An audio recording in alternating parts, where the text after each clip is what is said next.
جنگ اب میدان میں نہیں بلکہ ذہنوں میں ہے، اور سب سے بڑا کھیل انسانیت پر ہے۔ پھر مسئلہ یہ نہیں کہ جنگ کہاں لڑی جا رہی ہے، مسئلہ یہ ہے کہ کون فیصلہ کر رہا ہے۔ دیکھو، بڑی آسان سی بات ہے کہ آج کل کی دنیا کو سمجھنا ہو تو ایک بات ذہن میں رکھو، اب جنگ ٹینکوں اور بموں سے نہیں لڑی جا رہی، یہ جنگ ذہنوں میں ہے، فیصلوں میں ہے، الفاظ میں ہے۔ طاقت کی تعریف بدل گئی ہے، اختیار کے معنی بدل گئے ہیں، اور سب سے بڑا مذاق، امن کی تعریف بھی بدل رہی ہے۔ سب امن کی بات کرتے ہیں مگر امن سب سے زیادہ زخمی ہے۔ یہ جملہ سادہ سا لگتا ہے مگر اس میں پوری دنیا کی کہانی چھپی ہوئی ہے۔ بات شروع کریں غزہ سے، چلو کرتے ہیں۔ غزہ کو دیکھ لو، بچے ملبے کے نیچے دبے ہوئے، اسپتال تباہ ہو رہے ہیں، ماں باپ اپنے بچوں کی لاشیں اٹھا رہے ہیں، اور امریکہ وہ اسرائیل کے ساتھ کھڑا ہے۔ یورپ زیادہ تر خاموش یا پھر اسی قطار میں۔ کیوں؟ کیونکہ یہ اخلاقیات کا معاملہ نہیں، یہ مفاد کا معاملہ ہے۔ جب تک تمہارے مفادات محفوظ ہیں تمہیں کسی اور کی چیخیں سنائی نہیں دیتی۔ مگر دلچسپ بات یہ ہے کہ جب امریکہ کی نظریں گرین لینڈ پر پڑی، جب ٹرمپ نے کہا کہ یہ امریکہ کا حصہ ہونا چاہیے، تب یورپ چونک گیا، تب انہیں خطرہ محسوس ہوا، تب وہ کہنے لگے کہ یہ بہت آگے جا رہا ہے۔ یہ تضاد سمجھ آیا؟ جب مسلمانوں پر بم گرے تو کوئی مسئلہ نہیں، مگر جب یورپ کے پڑوس میں خطرہ آیا تو اصول یاد آ گئے۔ لیکن ٹرمپ کون ہے؟ اب بات کرتے ہیں ٹرمپ کی حالات کو سمجھتے ہیں۔ یہ آدمی صرف سیاستدان نہیں ہے، یہ ایک پوری ذہنیت ہے۔ یہ ایسا شخص ہے جو اپنے آپ کو ناانصافی کا شکار سمجھتا ہے۔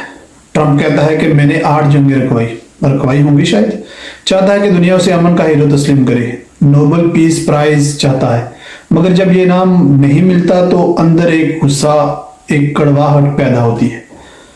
یہ الگ بات ہے کہ جسے نوبل پرائز ملا اس نے خود جا کے ٹرمپ کی جولی میں ڈال دیا، مگر ٹرمپ کہتا ہے کہ اگر دنیا مجھے امن کا ہیرو نہیں مانتی تو میں خود امن کی تعریف ہی بدل دوں گا، اور یہیں سے وہ پیس بورڈ کا تصور پیش کرتا ہے۔ ظاہر میں یہ ایک ادارہ ہے جو دنیا میں امن قائم کرے گا، حقیقت میں ایک شخص ہے، ایک شخص کا خواب ہے، ایک شخص کا فیصلہ ہے، ایک شخص کی انا ہے۔ یہ ادارہ بحث نہیں کرتا جیسے اقوام متحدہ کا ایک ادارہ ہے، یہ فیصلہ کرے گا، اور فیصلہ کرنے والا کوئی نظام نہیں ہوگا بلکہ ایک فرد ہوگا۔ سوچو ذرا، ٹرمپ امریکی صدارت کے بعد بھی پیس بورڈ کا سربراہ رہے گا، یعنی ایک شخص جو ریاستوں سے اوپر دنیا کے لیے فیصلہ کرے گا۔ یہ وہ لمحہ ہے جہاں تاریخ دہراتی ہے۔ یاد ہے نا، جب بھی کسی ایک شخص کے ہاتھ میں بہت زیادہ طاقت آئی، دنیا نے قیمت چکائی۔ ہٹلر ہو، اسٹالن ہو یا کوئی اور، طاقت جب ایک جگہ مرکوز ہو جائے تو وہ نشہ بن جاتی ہے، اور نشے میں آدمی سب بھول جاتا ہے۔ اب یورپ نے غزہ میں آنکھیں بند کی تھی، مگر جب گرین لینڈ کا معاملہ آیا تو اچانک اصول یاد آ گئے۔ کیونکہ اب ان کا اپنا صحن خطرے میں ہے۔ یورپ سمجھ گیا کہ ٹرمپ کے بعد صرف امریکہ فرسٹ نہیں، یہ ٹرمپ فرسٹ ہے، اور جب ایک شخص کی انا اور اقتدار کا کھیل شروع ہو تو کسی کو بھی محفوظ نہیں چھوڑتا۔ دوسری طرف روس خاموش ہے مگر سب دیکھ رہا ہے۔ پوتن جانتا ہے کہ یہ امن کا کھیل نہیں، یہ اثر و رسوخ کی جنگ ہے۔ وہ انتظار کر رہا ہے، وہ دیکھ رہا ہے کہ کب امریکہ کمزور پڑے گا، کب موقع ملے گا۔ چین کا بھی یہی حال ہے، وہ شور نہیں مچاتا، چین صبر کرتا ہے، حساب کتاب لگاتا ہے، تیار ہوتا ہے امریکہ کی جگہ لینے کے لیے۔ دیکھو، ایک کہانی بتاتا ہوں، جب سورج غروب ہوتا ہے تو اندھیرے میں سب سے پہلے وہ چمکتا ہے جو تیار ہو۔ چین یہی کر رہا ہے، امریکہ کو بوڑھا ہوتے دیکھ رہا ہے اور اپنی روشنی تیار کر رہا ہے۔ سوچو، اگر امریکہ اپنی مرضی سے سب کچھ کرنے لگے تو چین خاموش رہ جائے گا یا سامنے آ کر کہے گا کہ اب ہماری باری؟ باقی پاکستان کی حالت دیکھ لیں، پاکستان ہمیشہ بڑی طاقتوں کے درمیان کھڑا رہا ہے، محدود وسائل ہیں مگر نازک مقام۔ اگر امریکہ اور چین کے بیچ تصادم ہوا تو پاکستان کیا کرے گا؟ ایک طرف امریکہ کا دباؤ، دوسری طرف چین کی دوستی، بیچ میں پھنسا ہوا ایک ملک جو بقا کی جنگ لڑ رہا ہے۔ اب تو کافی حد تک اپنی پوزیشن بھی واضح کر چکا ہے، لیکن بھارت کی طرف دیکھیں۔ بھارت وہ مختلف ہے، ہوشیار ہے، محتاط ہے مگر جارحانہ ہے، امریکہ کے قریب بھی ہے مگر چین سے تعلقات بھی ہیں، روس سے پرانی دوستی ہے مگر مغرب کو بھی خوش رکھنا جانتا ہے، یعنی کہ اس کی پالیسی مختلف ہے۔ دوسری طرف مشرق وسطیٰ کو دیکھ لیں، مشرق وسطیٰ ویسے ہی آگ کا گودام ہے. ایران، غزہ، شام، یمن یہ صرف نقشے کی جگہ نہیں ہے، یہ طاقت کے مارکے ہیں. اگر پیس بورڈ کا اختیار امریکہ کے پاس ہے تو سوچو کون فیصلہ کرے گا؟ فلسطینی، یمنی، یا وہ جس کے مفادات امریکہ کے مفادات سے جڑے ہوئے ہیں؟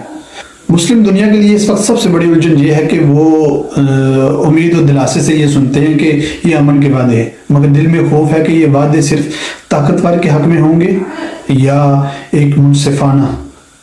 کون سی جنگ پہلے بڑھے گی؟ اگر یہ سب ایک جال کی طرح بنا گیا تو کون سی جنگ سب سے پہلے جاگ سکتی ہے؟ یوکرین؟ روس اور مغرب کی پرانی دشمنی ابھی تک سلگ رہی ہے. مشرق وسطیٰ جہاں ہر روز کوئی نہ کوئی تنازع ہے، یا جنوبی چین کا سمندر جہاں چین اور افریقہ کی بحری طاقت آمنے سامنے ہے. یہ وہ جگہ ہیں جہاں طاقت، مفاد اور پرانی دشمنیاں بیج کی طرح موجود ہیں.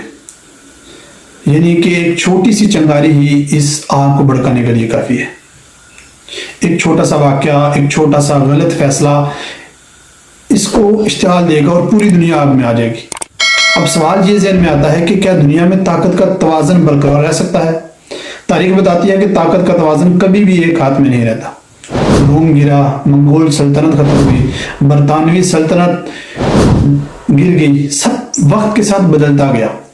ٹرمپ نے دکھا دیا کہ ایک فرد عالمی نقشے پر اپنا دستخط چھوڑ سکتا ہے، مگر تاریخ یہ بھی بتاتی ہے کہ کوئی بھی ہمیشہ مضبوط نہیں رہتا. جو آج مضبوط ہے وہ کل کمزور ہو سکتا ہے، اور جو آج خاموش ہے وہ کل فیصلہ کر سکتا ہے. سب ایک ہی کشمکش میں ہے.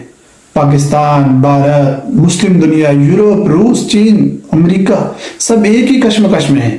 ایک طرف زور آزمائی، دوسری طرف بقا کی کوشش، اور درمیان میں انسانیت کا سوال ایک ہی ہے: امن کیا ہے؟ کون فیصلہ کرے گا؟ اور آخر میں یہ فیصلہ کس کے حق میں جائے گا؟ شطرنج کا کھیل تو یاد ہوگا کہ ہر مورا اپنی جگہ اہم ہے، مگر سب سے اہم فیصلہ وہ ہوتا ہے جو کھلاڑی کرتا ہے.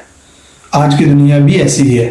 ہر ملک ایک مورے کی طرح ہے، اور کھلاڑی وہ جس کے پاس طاقت ہے.